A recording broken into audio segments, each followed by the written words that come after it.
চট্টগ্রামের সাতকানিয়ায় মানহীন ও অস্বাস্থ্যকর পরিবেশে চানাচুর উৎপাদনের দায়ে একটি চানাচুর উৎপাদনকারী প্রতিষ্ঠানকে ২ লাখ টাকা জরিমানা করা হয়েছে।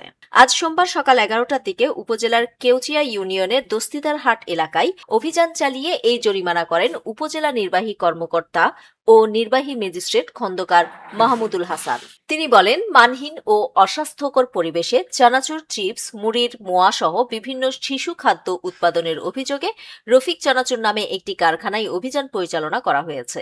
এ সময় কারখানাটিতে স্বাস্থ্যসম্মত পরিবেশের অভাব, অপরিষ্কার কাঁচামাল ব্যবহার এবং মান নিয়ন্ত্রণ ছাড়াই বাজারে পণ্য সরবরাহ করায় ভোক্তা অধিকার সংরক্ষণ আইনে ২ লাখ টাকা জরিমানা করা হয়েছে।